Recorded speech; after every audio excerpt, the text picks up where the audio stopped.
안녕하세요. 저는 올해 32살 여자입니다. 이혼한 지도 벌써 1년이 훌쩍 넘어가네요. 이미 다 지나간 이야기 꺼낸다고 달라지는 게 뭐가 있겠냐만 다들 이렇게 자기 사연들 나누시는데 저도 못할 게 뭐 있겠나 싶어서 이렇게 제 이야기 한번 해보려고 찾아왔습니다. 이혼한 게 자랑은 아닌 거 알지만은 늘 이렇게라도 한번 속 시원하게 제 이야기를 터놓을 곳이 있었으면 좋겠다 싶었습니다. 자초지종은 저희 부모님만 알고 계시지 제가 어떻게 왜 이혼하게 되었는지 솔직히 그 누구에게도 한번 제대로 털어놓은 적이 없었거든요. 친구들한테도 그냥 성격 차이로 이혼했다고만 했지 괜히 뒤에서 저에 대한 이상한 이야기가 돈다면 그건 그것대로 싫기도 했고요.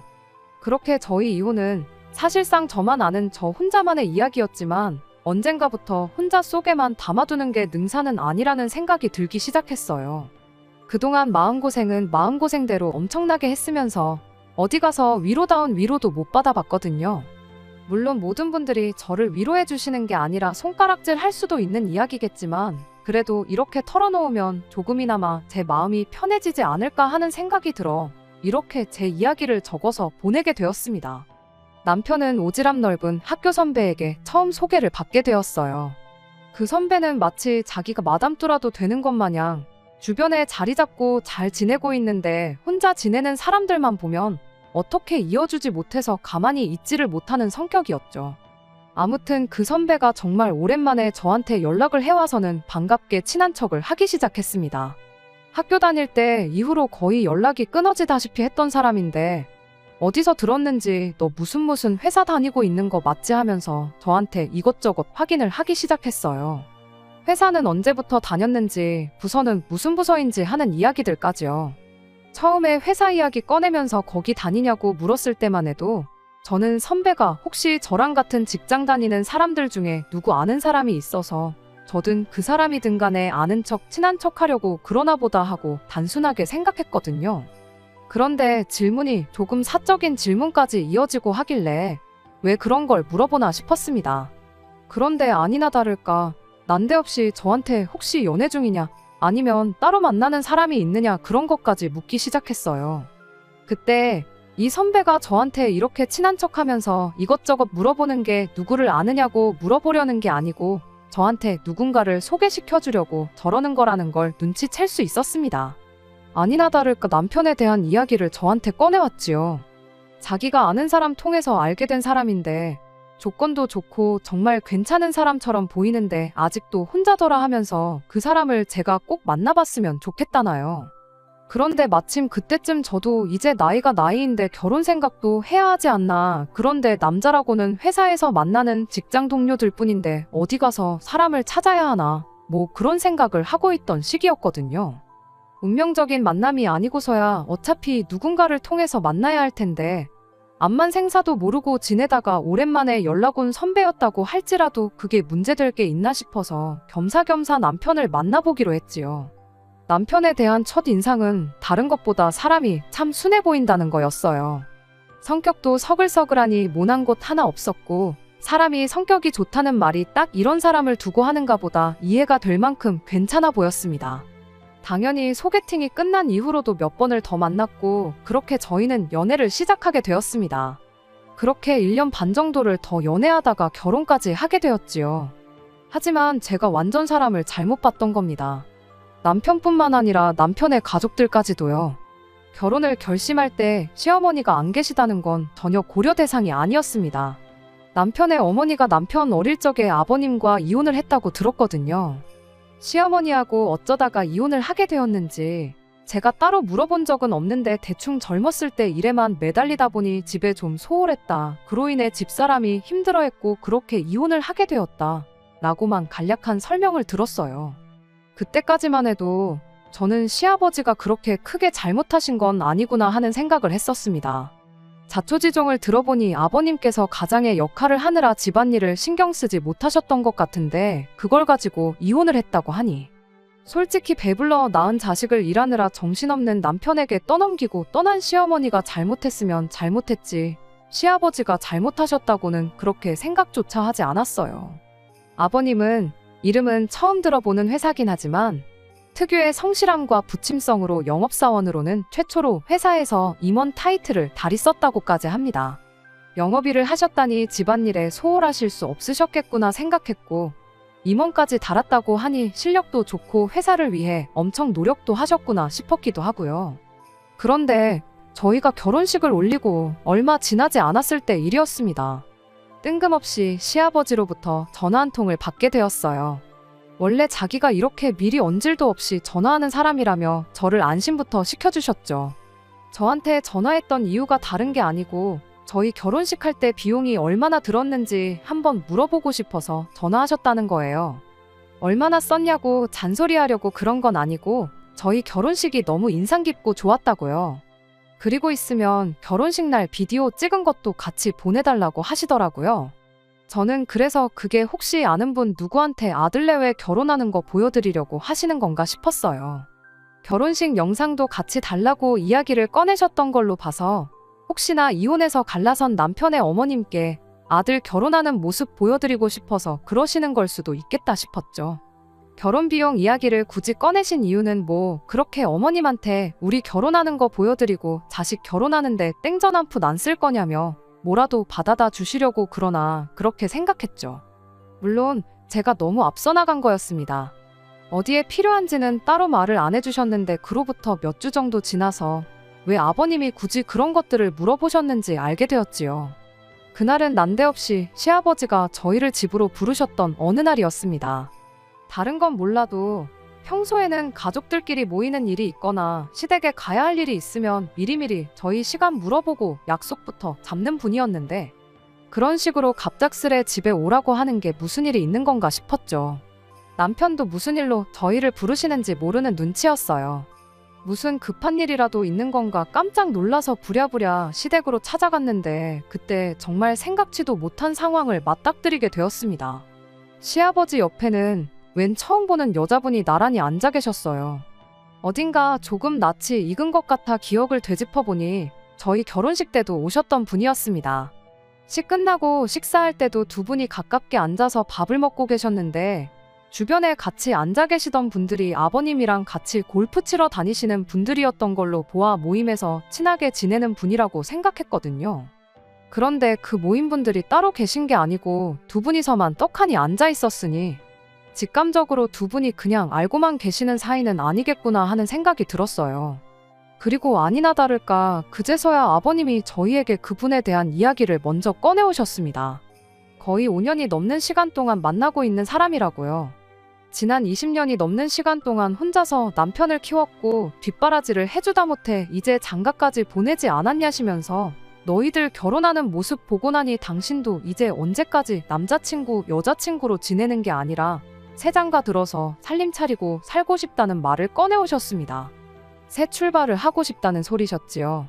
저야 뭐 이제 이 집의 식구가 된 건데 해라 하지 말라 할 상황이 못 되었죠. 오히려 그간 아버님이 혼자 엄청 고생하셨다는 걸 어느 정도 인정하고 있던 저였다 보니 오히려 축하드릴 일이라고 생각했어요. 하지만 중요한 건 제 의사보다야 남편 의사가 가장 중요한 게 아닌가 싶었습니다. 그런데 남편 표정이 웃고는 있지만 썩 박지 않은 게 이 상황을 못마땅해 하고 있다는 걸 안 봐도 느낄 정도였어요. 하지만 거의 반평생을 혼자서 지내온 아버지가 이제 새 장가를 가겠다는데 그걸 그 자리에서 반대하는 자식이 세상에 어디 있겠나요? 결국엔 아버님께 축하드린다고 말씀을 드렸죠. 그렇게 그날 두 분과 식사를 마치고 저희는 집에 돌아왔습니다. 남편은 겉으로 내색은 하지 않았지만 이 상황이 못마땅하다는 건 안 봐도 알 수 있었어요. 아버님이 그분과 결혼하시면 그분이 내 시어머니가 되는 거냐 하고 물었더니 남편이 시어머니는 무슨 아줌마라고 부를 수는 없으니 적당히 여사님이라고 부르면 되는 거 아니겠냐며 단호하게 제 말을 자르더라고요. 남편이 왜 그렇게 그분을 마음에 안 들어 하시는지는 대충만 봐도 이유를 알 수 있었어요. 어머님에 대한 그리움도 그리움이겠지만 아버님 연세가 그때 60대 중후반이셨는데 그분이 나이가 50대 초반이셨거든요. 아무리 같이 골프 치러 다니고 하면서 친분이 두터워졌다고 하더라도 그 나이에 결혼이 말이나 되냐면서 분명히 아버지 재산을 노리고 결혼하려고 그러는 거다 하면서 강한 적개심을 숨기지 않았죠. 그런 남편의 마음과는 다르게 두 분은 그날로부터 2달 정도 지나서 결혼식을 올렸습니다. 결혼식이라고 뭐 거창하게 한 건 아니고 친척분들하고 가까운 사람들만 불러서 조촐하게 식을 올리긴 했는데, 아버님이 어째서 저한테 저희 결혼식 비용에 대해 물어봤는지 청첩장을 받고 나서야 알게 되었어요. 결혼식장이 저희가 결혼식을 올린 장소랑 똑같았거든요. 제가 결혼식 준비하면서 엑셀로 정말 처음부터 끝까지 싹 정리해 놓은 걸 그대로 보내드렸는데, 청첩장 디자인부터 시작해서 하나도 빠짐없이 제가 보내드린 그대로 준비를 하셨던 거예요. 저희 부모님도 시아버지 세장가 가는 결혼식에 오셨는데 너네 결혼 안 돼서 결혼하실 줄은 상상도 못했다고 하시는데, 참 이걸 나쁘다고 하긴 뭐하지만 기분이 썩 기쁘지는 않았습니다. 아무튼 그렇게 아버님은 새 살림을 차리게 되었어요. 그리고 두 분은 신혼여행이라고 가까운 동남아로 여행까지 떠나셨지요. 그리고 두 분이 신혼여행 다녀온 지 며칠 지나서 여사님이 저한테 따로 연락을 해왔습니다. 두 분이 신혼여행 다녀온 지가 벌써 일주일이 지나가는데 우리 며느님은 시댁에 언제쯤 올 생각이냐면서요. 아무리 없다가 생긴 시어머니라지만 며느리 할 도리는 하고 살아야지 않겠냐 하고 자기 할 말만 하고 전화를 끊어버리는데, 이게 다 무슨 소리인가 싶었어요. 말로는 잘 지내보자고 하는데 나한테 며느리 도리를 바라는 건가 하는 찝찝한 기분이 들기 시작했죠. 그래도 괜히 제가 불편해하는 티를 내면 괜히 상황만 안 좋아지겠다 싶어서 남편한테는 따로 이야기를 하지 않았어요.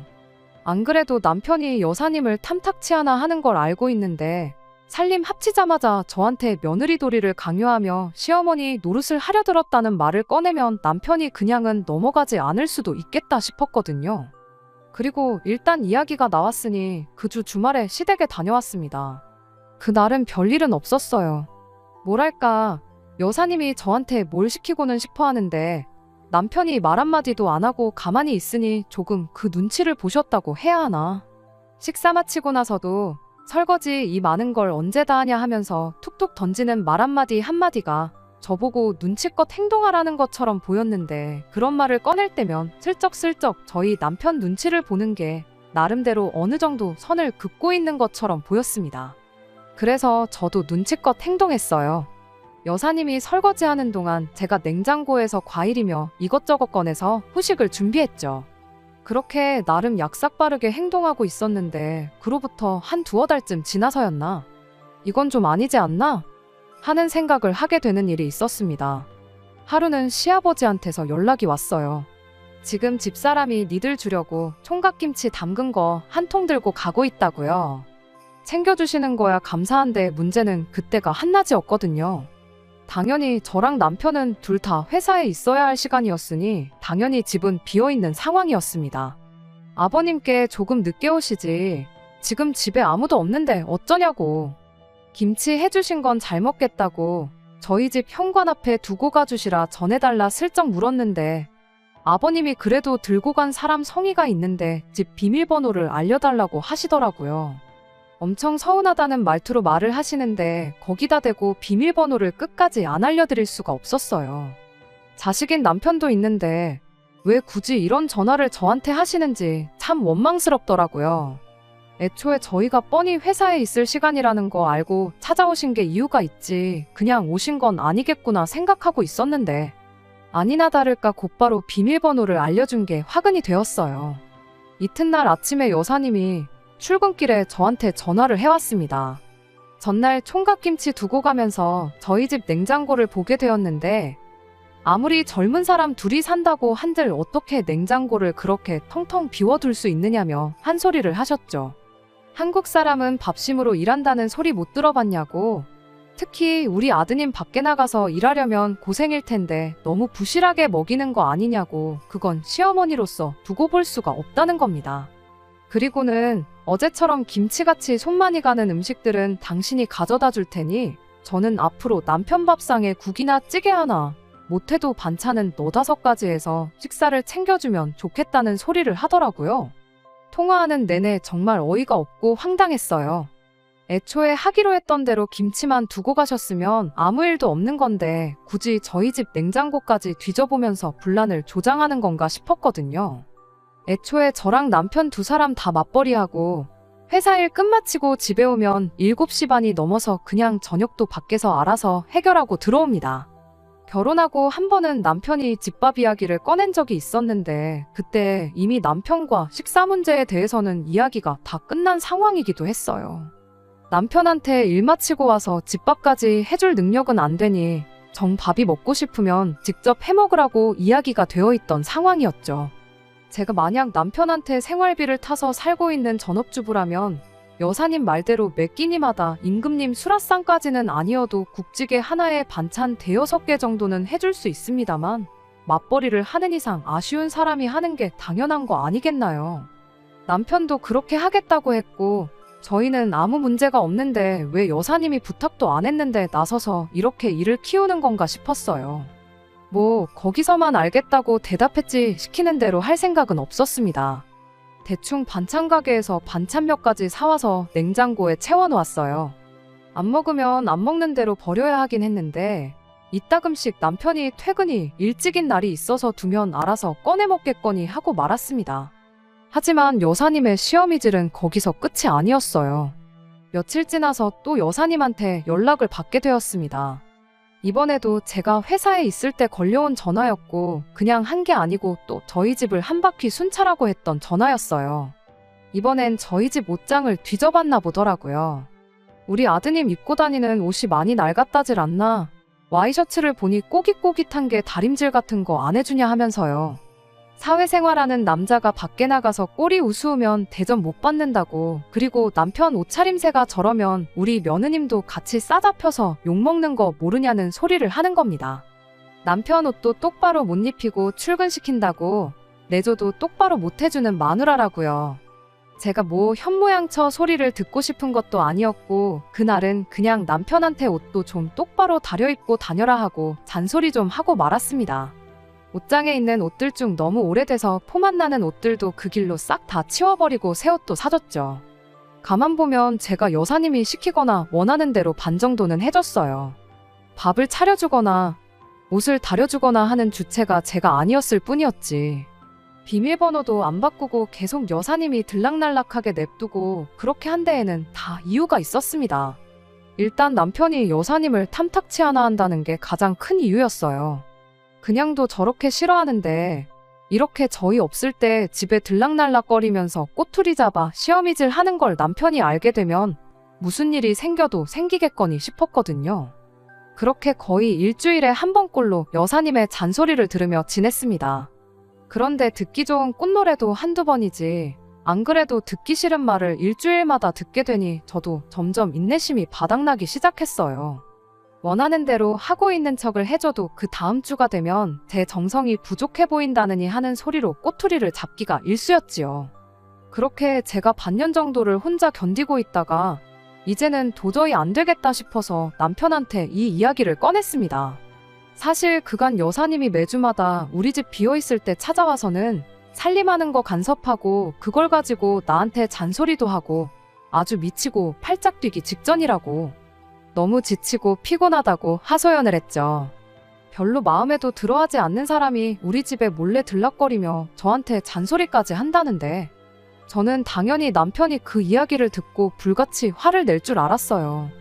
그런데 남편의 반응은 제 예상과는 정반대였습니다. 남편은 오히려 여사님이 너랑 친해지고 싶어서 그러는 거 아니겠냐며 그럴 게 아니고 이참에 먼저 연락해서 시어머니 대접도 해주고 애교도 부려보고 그러라는 거예요. 이게 무슨 상황인가 싶었죠. 남편이 여사님을 못마땅해 하는 줄 알았는데 갑자기 사람이 돌변했으니 말입니다. 그 꼴을 보니 내가 뭐리에 지난 반년을 참고 살아왔는지 싶었어요. 남편이 여사님을 탐탁치 않아 하는 건 사실이긴 했는데 남편은 시간이 지남에 따라 그 마음이 풀어지기 시작했던 거예요. 여사님 덕분에 아버님이 엄청 멀끔해지셨다고 얼굴에 생기도 돌고 요즘 좋아 보이신다고 하는 걸로 봐서는 남편 딴에는 어머니에 대한 그리움만큼 아버님에겐 감사한 마음이 가득했던 거죠. 처음에야 어머니의 빈자리를 차지하려 드는 여사님이 마음에 들지 않았지만 반대로 아버님이 전에 없이 잘 지내는 걸 보니 그 마음의 문을 활짝 열어버린 것 같아 보였습니다. 저는 그런 것도 모르고 괜히 집안에 분란이라도 생기진 않을까 혼자서 꾹꾹 눌러 참으며 그 스트레스를 견뎌왔던 거고요.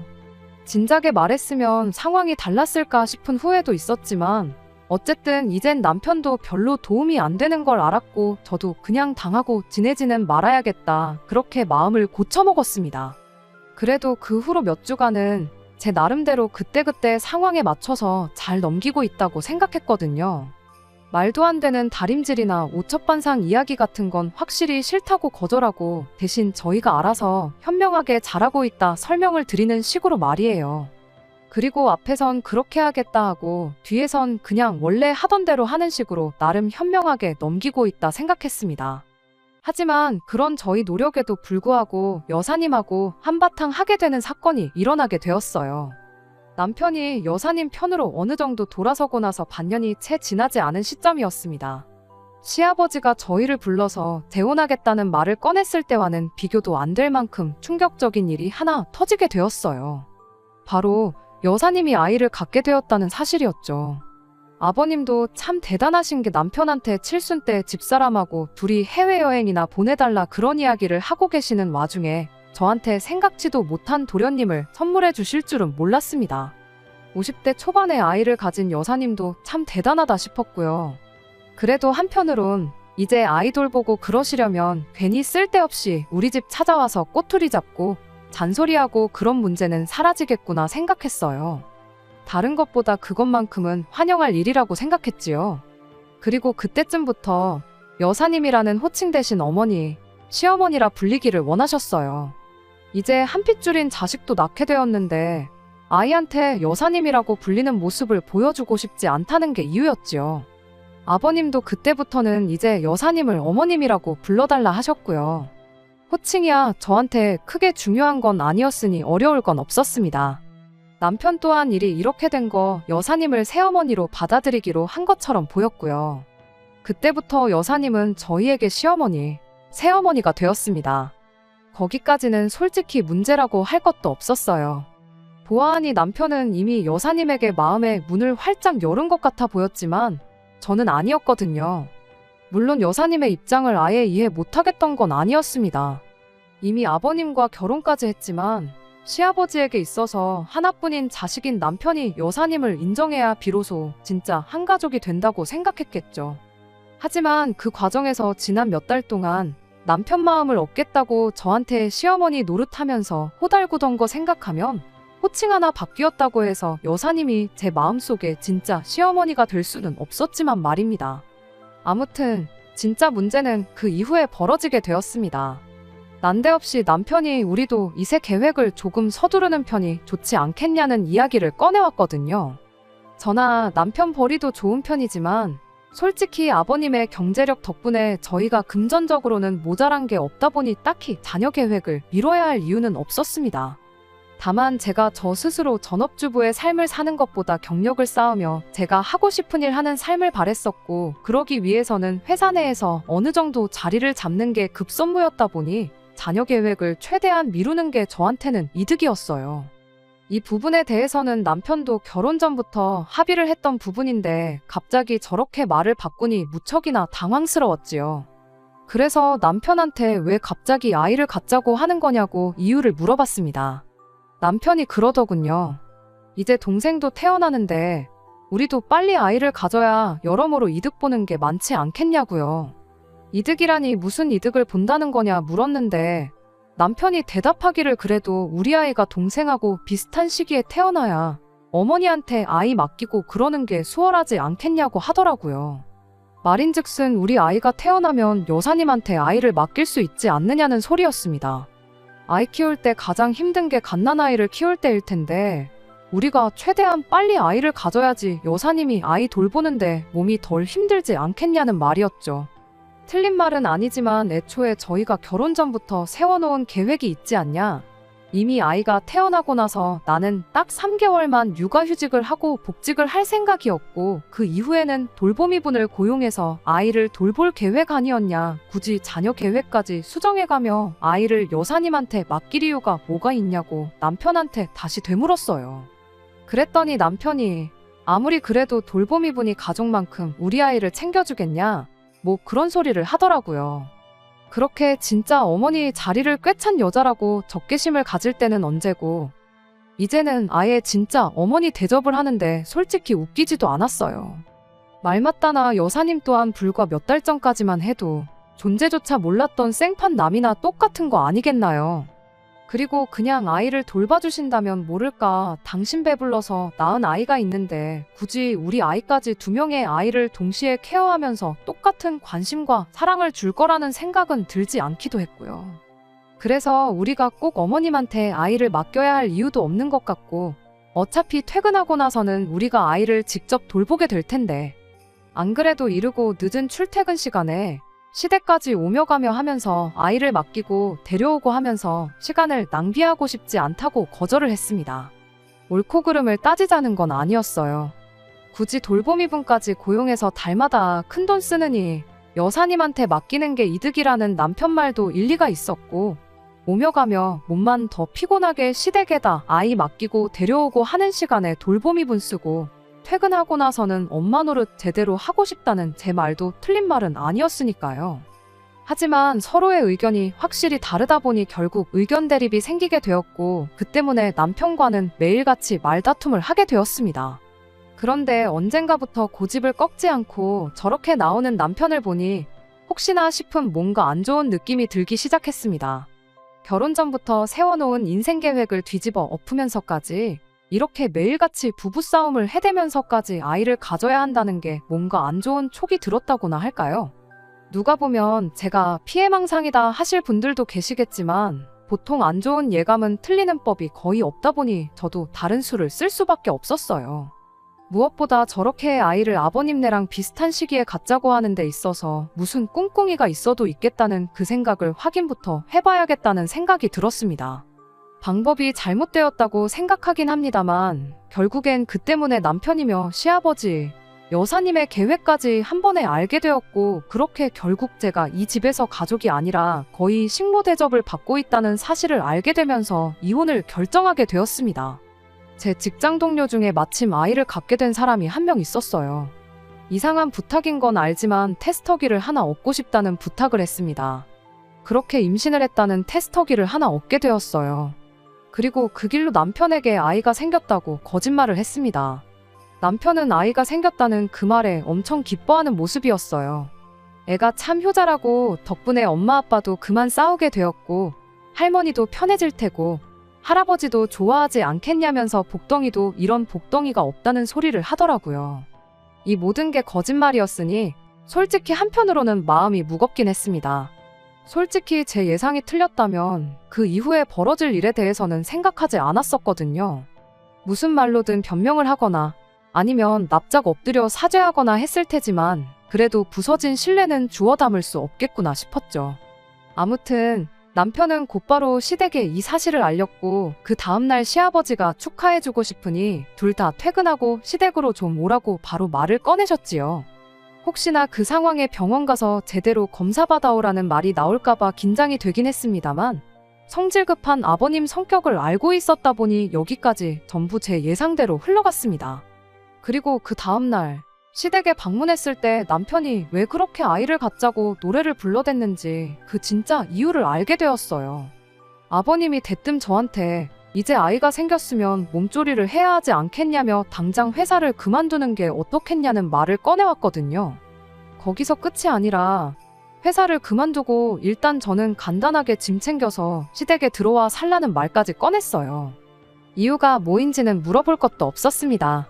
말이 제 몸 걱정이지, 그날 시아버지가 저한테 요구해온 건 시댁 들어와 지내면서 여사님 임신 수발 좀 들어달라는 소리나 마찬가지였으니까요. 저야 젊으니까 아이를 가진 상태에서 몸 좀 고생한다고 무슨 일 생기지 않을 테지만, 여사님은 나이가 있으니 자칫 잘못했다간 아이한테 문제가 생길 수도 있지 않냐는 이유였습니다. 그리고 둘이 썩 친해 보이지도 않는데 이참에 한 집에 같이 살면서 친해지면 좋지 않겠냐는 소리도 빼먹지 않으셨지요. 그래야 비로소 진정한 한 가족으로 거듭나지 않겠다나요? 저는 무조건 싫다고, 그렇게 할 생각 없다고 했습니다. 그랬더니 이 상황을 지켜보던 여사님이 한다는 소리가 자기가 진짜 시어머니였어도 이렇게 나왔겠냐면서 너가 나를 시어머니가 아니라 첩쯤으로 생각하니 나를 우습게 알고 나한테 행동을 그렇게 하는 거 아니겠냐고 빈정거리기 시작했어요. 여사님 또한 그간 저희 집 들락거리면서 잡들이 할 때 제가 대충 대답만 하고 원하는 대로 따르질 않으니 거기에 저한테 불만이 있었던 것 같더라고요. 딱 봐도 이참에 저를 시댁에 합가시켜서 자기 임신수발 들게 하면서 서열 한번 제대로 잡아보려는 속셈이 뻔히 보였습니다. 뭐 안 봐도 뻔한 이야기겠지만 아마 아이 태어나면 저보고 직장까지 그만두라고 하는데 남편 말과는 반대로 태어날 아이는 물론이고 아버님과 여사님 사이에서 태어날 도련님이던 아가씨던 제가 돌보게 되겠다는 건 안 봐도 뻔한 일이었죠. 그래서 제 생각을 그대로 모두의 앞에서 이야기했어요. 그랬더니 시아버지가 한다는 소리가 시어머니 우습게 아는 며느리는 필요 없다고 한마디 하시더라고요. 그런데 그 와중에 옆에서 남편이 거들기를 새어머니 말이 맞다고. 새어머니가 아니라 진짜 어머니였다면 네가 그렇게 나올 수나 있겠냐고 하는데 어이가 없어서 남편한테 당신은 지금 누구 편이냐고 한마디 물어봤어요. 그랬더니 남편이 저한테다 대고 피는 물보다 진한 법 아니겠냐고 당연히 아버지 편이고 아버지와 부부관계인 새어머니 편이라고 하는 겁니다. 그러고 또 한다는 소리가 저분이 진짜 어머니셨다면 어차피 며느리인 제가 이 집에서 서열이 제일 꼴찌나 마찬가지인데 그렇게 생각하면 기분 나쁠 것도 없지 않냐는 겁니다. 그때 더 길게 두고 볼 것도 없겠다 싶어서 아이 생긴 건 거짓말이라고 한마디 했어요. 자꾸 남편이 아이부터 갖자고 하는 게 촉이 이상해서 다 제가 꾸민 일이라고 한마디 던지니 다들 아무 말도 잊지 못하고 있더라고요. 그리고 곧바로 남편한테 한마디 했죠. 진짜 어머님이 계셨다면 애초에 아이부터 생길 일이 없었을 텐데 내가 배가 불러서 직장까지 그만둬서 어머니 수발들라는 소리가 나오고 할 거나 있었겠냐고요. 이미 저희 임신 소식이 거짓이라는 걸 이야기했을 때 저는 이 집에서 상종도 못할 천하의 나쁜 X가 되어 있었습니다. 거짓말까지 해가며 시부모 떠보는 며느리는 이 집에 필요 없다길래 저도 지지 않고 한마디 했어요. 애초에 바라던 바였고 내 예상이 틀리지 않아서 오히려 다행이라고요.